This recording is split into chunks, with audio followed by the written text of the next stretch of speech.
Adakah di dalam alam ini seorang manusia yang diceritakan kisah sirahnya sejak sebelum kelahiran, semasa hingga akhir hayatnya? Tiada, melainkan Nabi Muhammad sallallahu alaihi wasallam. Adakah di dalam alam ini, sama ada dalam kalangan ahli bangsawan, pemimpin yang masyhur, agamawan atau sesiapa sahaja yang namanya disebut-sebut, bahkan lebih sejuta manusia menyebut namanya? Tiada, melainkan Nabi Muhammad sallallahu alaihi wasallam. Allah Subhanahu wa taala telah memuliakan Nabi Muhammad sallallahu alaihi wasallam. Setiap kali azan, setiap kali tiba waktu solat, seluruh umat Islam di seluruh dunia akan menyebut asyhadu anna Muhammadar Rasulullah. Aku bersaksi Nabi Muhammad pesuruh Allah.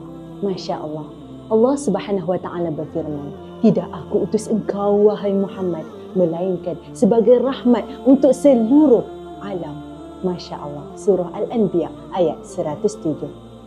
Allah Subhanahu wa taala mengutus Nabi sallallahu alaihi wasallam sebagai rahmat untuk sekalian manusia, bahkan untuk seluruh alam ini. Dan Nabi sallallahu alaihi wasallam adalah contoh ikutan yang terbaik. Subhanallah.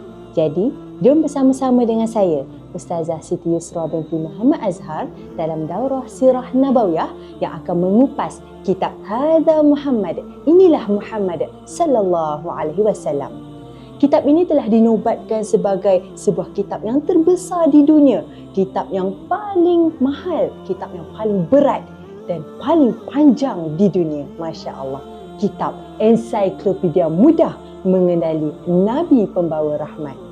Jom sama-sama insya-Allah kita akan menelusuri kisah Nabi sallallahu alaihi wasallam. Kita sama-sama akan berusaha untuk mengenali dengan lebih mendalam siapakah insan agung kekasih Allah Azza wa Jalla.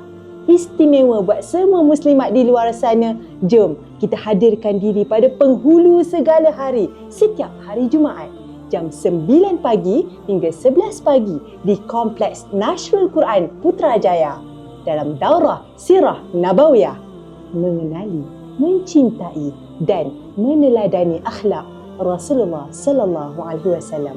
Anjuran Akademi Nashrul Quran. Allahumma salli ala sayyidina Muhammad wa ala alihi wa sahbihi wa barik wa sallim. Assalamualaikum warahmatullahi wabarakatuh.